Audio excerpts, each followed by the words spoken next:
Foco. Agradeço a todos por terem vindo, boa tarde. E a gente começa então com a Carla, que é ativista e uma das coordenadoras do VEM, que é esse movimento, né, de vegetarianos, não, é um movimento do veganismo, né, É um movimento Carla? ativista, né, em prol dos direitos animais, dos direitos universais, né? É mais isso, porque, como eu disse agora na abertura, o veganismo vai muito além da dieta, né? Sim. Da dieta que vocês têm, a base, como eu disse, vegetais, grãos e tal. Mas explica melhor pra gente, então, para as pessoas entenderem a diferença entre o veganismo e o vegetarianismo. Certo. O vegetarianismo, ele é uma dieta alimentar, né, que inclui apenas uma pessoa que se alimenta, exclui todos os alimentos de origem animal da dieta, se alimenta apenas de produtos de origem vegetal. Esse é o vegetariano. O vegano, ele vai um pouco além. Além da dieta, ele exclui tudo e qualquer forma de ato que interfira na vida animal, né? Como, então, por exemplo? O vegano ele já não usa produtos de origem animal como couro, né? Como não frequenta locais, couro, seda, lã, né? Ele não frequenta locais como rodeios, tem uma atitude de boicote, né, no sentido de ele pode até ir, mas para protestar, né, para atrapalhar. Então, nós temos é todo um contexto de atitudes, né, no sentido de colocar o animal, tirar o animal daquela situação de objeto, né, da situação de coisa, que a nossa sociedade, infelizmente, tende a encará-lo, né? Vê-lo como uma propriedade, como uma coisa mesmo. Então, você vai ver diversas situações, né, diariamente, em que os animais são tratados como objetos. Então, o objetivo do movimento dos direitos animais, né, mundial e também aqui em Belém, que é um movimento especificamente paraense, né, é tentar combater o especismo, que é uma forma de preconceito em relação à espécie, né? Dessa relação do ser humano com o animal. Né? Carla, a gente quando fala de direitos, a gente lembra de alguns estatutos, alguns ordenamentos jurídicos, né? A pergunta que eu te faço é como anda juridicamente a defesa desses direitos animais? Já temos códigos, artigos específicos. Fala pra gente um pouquinho sobre essa questão jurídica. Sim. Eu sou formada em Direito, né? Não estou atuando... Somos colegas, então. Eu fiz Direito, mas fiz errado. Sim, eu tô ainda, não estou sabendo exatamente o que eu estou me decidindo. Na verdade, do ponto de vista jurídico, no Brasil, os animais eles já são tratados como objeto. Objeto. Né? Eles são objetos de direito, eles não são sujeitos de direito. São semoventes, né? São semoventes no direito civil. Olha, eu lembro. Está na memória ainda. E no direito civil, eles são semoventes. Só que, do ponto de vista constitucional, a nossa Constituição, ela veda expressamente qualquer forma de crueldade contra os animais. Contudo, existem leis abaixo da Constituição que legitimam e que institucionalizam, né, a exploração. E essas leis só são aceitadas justamente porque nós não temos no ordenamento jurídico, não é uma coisa que os animais sejam sujeitos, eles são objetos. Então, assim... a luta do ativismo, o que é que eu enxergo, né? O que é que o movimento enxerga? Que não é uma luta jurídica, né? Nós temos que primeiro trabalhar a consciência das pessoas, promover uma educação, uma conscientização no sentido de mostrar que os animais não são meros objetos, né? E a partir de então é que vai haver, de fato, uma mudança jurídica. Então, primeiro surge o fato, né, e depois surge a norma. Agora, eu te interrompi, desculpa, Carla, mas é só para eu entender bem. A lei, essa lei que você está falando, qual delas, na verdade, em relação aos animais, exatamente? Porque, assim, tem uma lei, que me parece que já existe, que é a lei que veda, por exemplo, que proíbe que os animais sejam expostos em feiras livres, vendidos em feiras livres. Isso é uma coisa, né? Sim. Você está falando de uma outra coisa? Na verdade, ele está falando em termos mais gerais, né? Da Constituição do Brasil, que ela veda expressamente. Vocês queriam, por exemplo, gostariam de proibir exatamente o quê? Pra gente entender. Porque a forma como os animais são abatidos ou o abate dos animais, porque vai mais além, né? Assim, na verdade, a gente nem entra nesse mérito da questão do abate, né? Até porque a gente tem consciência que hoje a gente não tem como chegar e fechar os matadouros. Isso, pois é. Isso é complicado. O que está ao nosso alcance é conscientizar, mostrar para as pessoas que é possível você ter uma alimentação vegetariana, inclusive é recomendável do ponto de vista da saúde, né? E a partir de então, mostrar para as pessoas que os animais, eles têm, num aspecto biológico e fisiológico, eles são exatamente como nós.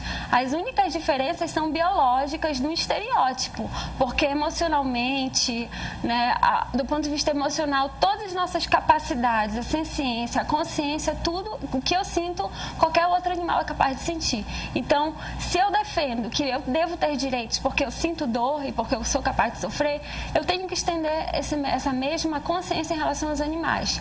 Até Carla, eu acho que o maior problema nesse assunto aí é a questão cultural. Sim. Eu acho que nós fomos educados para comer pelo sabor, não interessa se você está tirando uma vida ou não está. Né? A gente consome sem querer saber de onde está vindo a origem daquilo ali. Né? Então, assim, como é que vocês lidam com essa mudança de visão cultural? Porque isso eu acho que é o grande desafio do movimento, né? Nós temos consciência disso, né? O movimento sabe disso, que a cultura ela é uma coisa que nós não somos contra as culturas, nós somos contra aspectos das culturas, né? Há muito tempo nós tivemos uma cultura que explorava, né, os negros, que ainda temos uma cultura muito machista, né? Então, assim, as culturas não são imutáveis, né? Então a gente sabe que em determinados aspectos elas podem mudar para tentar incluir os oprimidos, aqueles seres que não são capazes de se defender sozinhos. Então, a gente está vendo que existe uma abertura muito grande para isso. As pessoas elas estão cada vez mais se interessando pela questão dos animais, porque elas visualizam no animal o que elas veem nelas, né? Que é a capacidade de sentir. Eu tenho até uma pergunta interessante, que é essa questão do cyberativismo, né? Que aí pega um pouco também nesse lado vegano, que, vez por outra, especialmente nas redes sociais, você vê aquelas fotos dos animais sendo maltratados, etc. e tal. E aí, 1 milhão de compartilhamentos, etc. Mas aí o cara tá andando na rua, ele vê um animal sofrendo e não vai lá resgatar. Sim. Quer dizer, o cyberativista, se ele não for um ativista na vida real, ele é um hipócrita, no fim das contas. E às vezes a gente se pega numa situação muito compartilhador, né? No final das contas. Pois tem uma função legal de compartilhar, mas às vezes a gente não interfere no cotidiano. Sim. Vocês têm essa atividade também no universo? As nossas atividades nesse sentido, nós trabalhamos virtualmente, né? Temos sites, estamos nas redes sociais e fazemos esse trabalho de tentar conscientizar com pequenas coisas, assim, pequenas imagens. Só que, assim, em relação a resgate, se foi isso que você está perguntando, resgate de animais abandonados, assim, nós sabemos que existem milhões de animais abandonados nas ruas, né? E existem muitas ONGs aqui no Pará, em Belém especificamente, que trabalham com isso, que é a ASDEPA, AMA, Abrigo da Tuti, diversos grupos que trabalham com isso. Nós somos o único grupo de conscientização, de educação. Quer dizer que vocês não fazem essa outra... A gente não faz o trabalho de resgate. A gente interfere, né, do ponto de vista jurídico, quando é preciso, do ponto de vista ativismo, quando precisa ir lá fazer uma manifestação. Vocês fazem manifestações e tal. A gente tem, inclusive, algumas fotos do movimento, vocês em ação, que a gente olha só. Aí, por exemplo, é uma manifestação de vocês, né? Sim. Mas aí vocês fazem frequentemente esse tipo de manifestação? Como é que funciona? Já nós fazemos essas manifestações em situações pontuais, né? Por exemplo, houve rumores de que teria rodeio em Belém, né? Então, nós fizemos um abaixo-assinado, entramos em contato com a Secretaria de Cultura, aí nos mobilizamos no sentido de tentar ver o que ia acontecer, acabou que não aconteceu. Foi só rumor, né?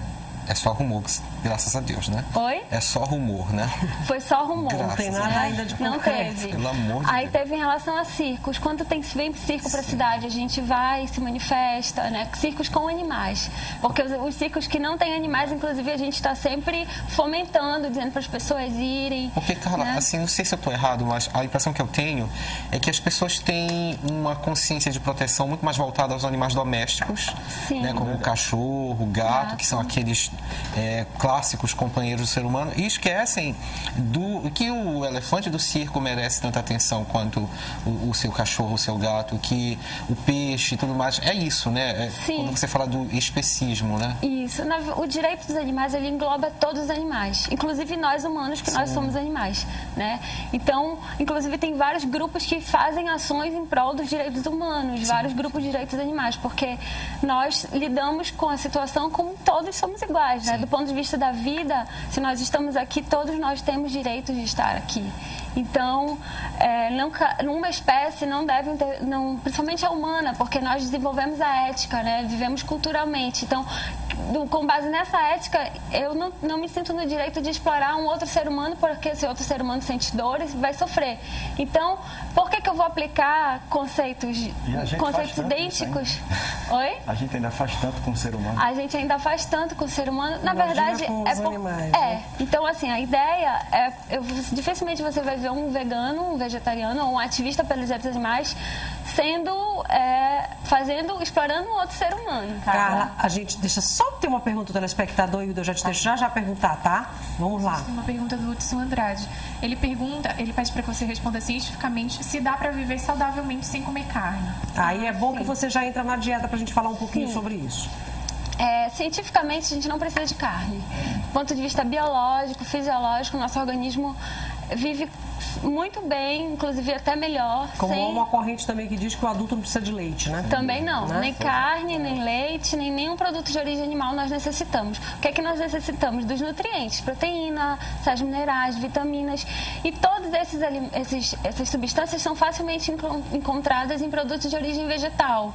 Né? E esses produtos de origem vegetal têm uma qualidade biológica muito maior do que a carne. Até porque o boi, ele retirou esses nutrientes do mundo vegetal.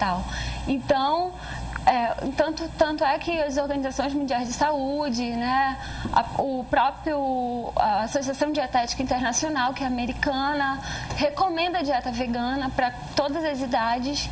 Né? Mas a dieta vegana é mais radical, digamos assim, do que a vegetariana, porque vocês não comem nada de origem animal. A vegetariana, eu falo vegana, mas eu quero dizer a mesma coisa. Porque o vegetarianismo, ele não come nada de origem animal. Aí não come ovo. Não. Não toma leite. Não toma leite. Mel. Também não. Porque, na verdade, o mel, ele não é que ele não seja saudável, ele até é saudável para o corpo humano.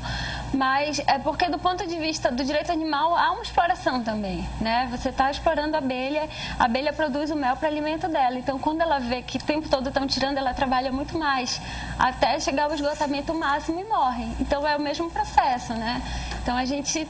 algo que se aplica a todo mundo, né? Não só alguns. Eu vejo muito essa questão do veganismo. Assim, eu já não como carne vermelha há mais ou menos 10 anos. Passei uns 2 anos sem comer carne branca, assim, comia só peixe, vez por outra, e cheguei a passar 1 ano sem comer carne nenhuma. E assim, a gente sofre desse problema cultural, né, do apego ao sabor. Mas eu acho que é uma questão mesmo de conscientização das pessoas, porque é possível viver sem a carne animal, é óbvio que é. Né? Agora é preciso mudar a cultura de alimentação.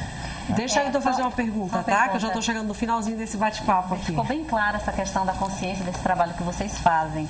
Mas existe também alguma estratégia para vocês trabalharem as indústrias, os frigoríficos, alguma coisa assim? Ou só mesmo consciência, cultura? Olha, alguns grupos trabalham, escolhem essa linha de atuação. Né? Nós optamos por trabalhar com educação, com palestra, sabe? Porque eu e o restante do grupo, né, acreditamos que a mudança vem de dentro para fora. Então não adianta eu querer acabar com os frigoríficos. Sempre vai ter alguém fomentando e fazendo isso enquanto a gente não mudar a consciência. Né? Carlos, quer fazer alguma pergunta?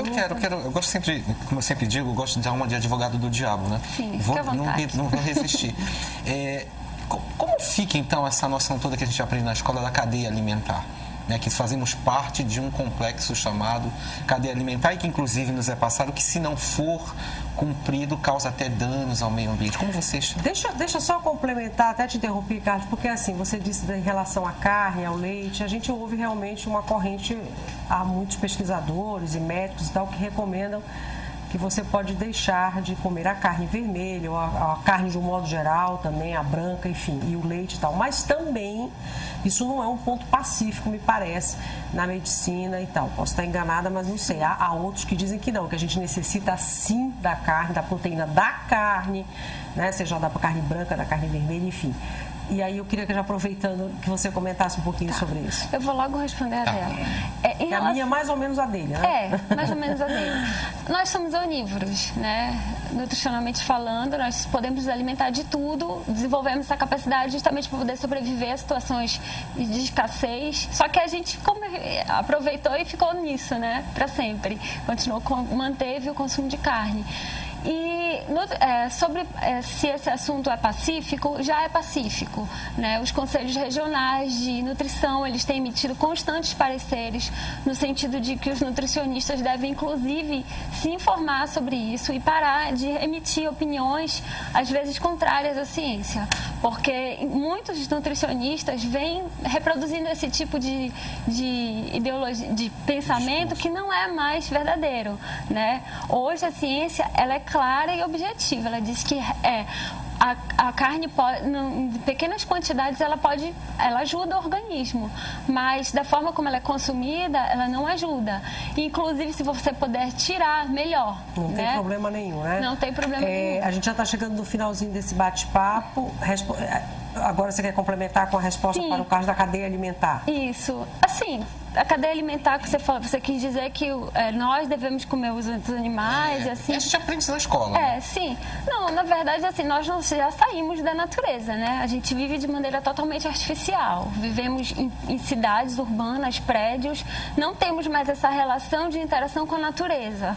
Logo, a gente já não tem mais nenhuma, não exerce mais papel ecológico nesse sentido de um come fulano, outro fulano come o outro, né? Porque a gente já saiu disso. Então, falar de cadeia alimentar, na verdade, é mais um escapismo das pessoas, no sentido de dizer, eu sou predador, então eu preciso disso. Só pra gente terminar, Carla, duas coisinhas. Você, com a alimentação vegetariana ou vegana, enfim, você supre todas as suas necessidades? Você, por exemplo, não usa suplementos alimentares, nada disso, não? Eu uso um único suplemento, que é o de vitamina B12, que é uma espécie de vitamina que é produzida por uma bactéria que existe em alimentos em decomposição. Então, ou alimentos que não foram higienizados, né? Como vegetais que acabaram de ser colhidos. E o nosso hábito de higienizar os alimentos acabou com que a gente perdesse a capacidade de absorver a B12 assim diretamente. Então, eu suplemento B12, né? Que é um alimento que é uma vitamina que é encontrada mais fortemente na carne e alimentos que não foram cozidos, como ovo cru, leite recém-ordenhado, né? E, assim, eu suplemento a B12, mas há pessoas que dizem que não precisa. Vocês têm algum evento para agora, marcado alguma coisa que você queira divulgar aqui para aproveitar? Sim, nós temos o nosso Cine Vem, que acontece no IAP. Desculpa, não peguei a data que vai do próximo mês que vem. Deixa eu ver se eu tenho aqui. Mas é sempre uma vez por mês? Uma vez por mês no Cine IAP. Nós estamos todo domingo, sim, domingo não, na Praça da República. Na feirinha, né? Na feirinha. Temos o nosso Veganic, que acontece uma vez por mês também. Ainda não foi marcado, já aconteceu domingo passado. Eu só tenho também informação de que vocês apresentam esse filme no IAP. Mas são filmes o quê? Relacionados aqui? São filmes ou documentários sobre a questão dos direitos dos animais que a gente apresenta e depois debate com o público. Uma vez por mês no IAP, isso, né? E tem um grupo de estudos também que é aberto, que geralmente acontece em locais públicos.